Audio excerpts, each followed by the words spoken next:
হুবহু রেস্টুরেন্ট স্টাইলে অথেন্টিক একটা বিফ চাপের রেসিপি শেয়ার করছি। এই রেসিপিতে আপনারা পারফেক্টলি বিফ চাপ বাসায় তৈরি করতে পারবেন। সামনে যেহেতু ঈদ আসছে আর ঈদে সবার বাসায় মাংস থাকে, আর আপনারা চাইলে এই রেসিপিটা বাসায় তৈরি করে ফেলতে পারেন। আশা করছি আমার আজকের রেসিপিটি ভালো লাগবে। চলুন তাহলে দেখে নেওয়া যাক। এর জন্য এখানে আমি গরুর মাংস নিয়েছি 300 গ্রামের মতো আছে। এটাকে আমি একটু পাতলা স্লাইস করে কেটে নিয়েছি। চাপের সাইজটা আপনারা দেখে নিশ্চয়ই বুঝতে পারছেন। আর এটাকে আমি এখন একটা পেপার টিস্যু দিয়ে ভালোভাবে পানিটাকে মুছে নিচ্ছি, যাতে করে এর গায়ে কোনো রকম পানি না থাকে। এ পর্যায়ে যদি পানি থাকে তাহলে কিন্তু এটা ভাজার সময় পানি বের হয়ে যাবে, আর এটা পারফেক্টলি আপনারা ভাজতে পারবেন না। এখন আমি একটা হ্যামার নিয়েছি, দেখে নিশ্চয়ই বুঝতে পারছেন এটা কেমন। এখন এই হ্যামারটা দিয়ে আমি মাংসটাকে একটু থেতলে নিব, যাতে করে মাংসটা একটু আশে আশে খুলে যায়। আর এর মধ্যে যে আমি মশলাগুলো দিয়ে ম্যারিনেট করব, সেই মশলাটা ভালোভাবে ঢুকতে পারে, মাংসটা ভালোভাবে ম্যারিনেট হতে পারে। এতে করে মাংসটা অনেক জুসি হবে এবং খেতে মজা হবে। আমি এটা মাংসকে হ্যামার দিয়ে এভাবেই থেতলে নিয়েছি। এখন যাদের বাসায় হ্যামার থাকবে না তারা কি করবেন, আমি সেই পদ্ধতিটাও দেখাচ্ছি। যে এরকম একটা ছুরি নিশ্চয়ই সবার বাসায় থাকে।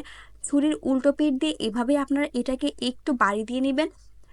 অনবরত কয়েক মিনিট এই কাজটা করবেন, এতে করে মাংসটা হ্যামারের মতোই একদম আশে আশে খুলে যাবে। দেখে নিশ্চয়ই বুঝতে পারছেন এটা দেখতে কেমন হয়েছে। আর যদি আপনাদের কাছে ছুরিও না থাকে, সেক্ষেত্রে আপনারা শিল নোড়া ব্যবহার করতে পারেন। এভাবে আমি সবগুলো মাংসকে একটু থেতলে নিয়েছি। মাংসগুলো কিন্তু আমি খুব ছোট সাইজ করে নিই, তুলনামূলক একটু বড় রেখেছি।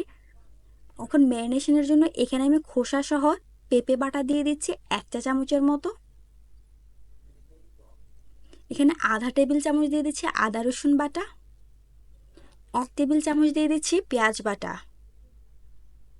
লাল মরিচের গুঁড়া দিচ্ছি আধা 1 চা চামচ। এটা ঝাল অনুযায়ী আপনারা বাড়িয়ে কমিয়ে ব্যবহার করতে পারবেন। এখানে ভাজা জিরার গুঁড়া দিচ্ছি 1 চা চামচ। গরম মশলার গুঁড়া দিচ্ছি 1 চা চামচ। চাপের জন্য যেই মশলাগুলো সাধারণত ব্যবহার করা হয়, আমি গরম মশলা সব ধরনের মশলা দিয়েই করেছি, সেজন্য এক্সট্রা করে আমি আর কোনো চাপের মশলা বানালাম না। আর স্বাদ অনুযায়ী এখানে দিয়ে দিচ্ছি লবণ। এখানে 1 টেবিল চামচ দিয়ে দিচ্ছি সরিষার তেল। সবগুলো উপকরণ দেওয়া হয়ে গেলে এটাকে আমি হাতের সাহায্যে মেখে নিব।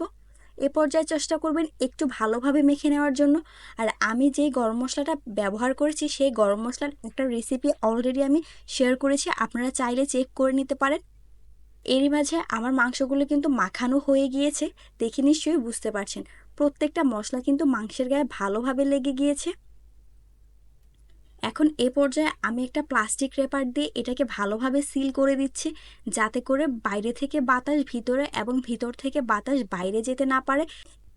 এতে করে মাংসটা খুব ভালোভাবে ম্যারিনেট হবে। এখন এটাকে আমি 6 ঘন্টার জন্য এভাবেই রেখে দিচ্ছি। আপনাদের কাছে যদি সময় থাকে, সেক্ষেত্রে ওভারনাইট আপনারা এটাকে নর্মাল ফ্রিজে ম্যারিনেট করে রাখবেন। এতে করে চাপটা বেশি মজা হবে এবং জুসি হবে। 6 ঘন্টা পর আমি এটা নর্মাল ফ্রিজ থেকে নিয়েছি। দেখুন এটা দেখতে কেমন হয়েছে। এ পর্যায়ে কিন্তু আমার বিফটা ভালোভাবে ম্যারিনেট হয়ে গিয়েছে। এ পর্যায়ে এর মধ্যে আমি দিয়ে দিচ্ছি 3 টেবিল চামচের মতো বেসন। এখানে আমি শুকনো বেসন ব্যবহার করছি। এখানে কিন্তু অবশ্যই বেসন ব্যবহার করতে হবে। বেসনটা দেওয়া হয়ে গেলে এখন এটাকে আমি মেখে নিচ্ছি আবারও, যাতে করে মাংসের গায়ে বেসনটা ভালো মতো লেগে যায়। দেখুন আমার মাখানো হয়ে গিয়েছে। এখন আমি এখান থেকে একটা মাংস নিয়ে এটাকে সরাসরি তেলের মধ্যে দিয়ে ভেজে নিব। এর জন্য এখানে আমি চুলায় একটা প্যান বসিয়ে আগে থেকেই তেল গরম করে নিয়েছি। এখন একে একে আমি মাংসগুলো দিয়ে দিচ্ছি। মাংসগুলো দেওয়ার আগে ভালোভাবে খেয়াল করবেন, যাতে করে বেসনের যে কোটিংটা ভালোভাবে মাংসের গায়ে থাকে। এখন এভাবে আমি 8 থেকে 9 মিনিট সময় নিয়ে একটা পাশ ভেজে নিচ্ছি। চুলার আঁচটা আমি মিডিয়ামে রেখেছি। এবার উল্টে পাল্টে অলমোস্ট 15 থেকে 16 মিনিট সময় নিয়ে আমি চাপগুলোকে ভেজে নিয়েছি। আপনাদের কম বেশি লাগতে পারে, আর অবশ্যই এগুলোকে হাই হিটে ভাজবেন না, মিডিয়াম টু লো হিটে ভেজে নেবেন। এতে করে চাপটা ভালোভাবে ভাজা হবে। যখন এটা ভাজা হয়ে যাবে, তখন এটা আমি প্যান থেকে তুলে নিচ্ছি। এখন আপনারা আপনাদের পছন্দ অনুযায়ী লুচি, পরোটা, নান যে কোনো কিছুর সাথে সার্ভ করতে পারেন। সেই সাথে আপনারা রায়তা, সালাদ যে কোনো কিছু দিয়ে সার্ভ করবেন। আশা করছি আপনাদের কাছে আমার আজকের রেসিপিটি ভালো লেগেছে। এভাবে একবার হলো বাসায় এই চাপটা তৈরি করে খাবেন, একদম রেস্টুরেন্টের মতো টেস্ট বাসায় পাবেন। আশা করছি আপনারা একবার হলো এটা ট্রাই করবেন। Thanks for the watching, bye bye.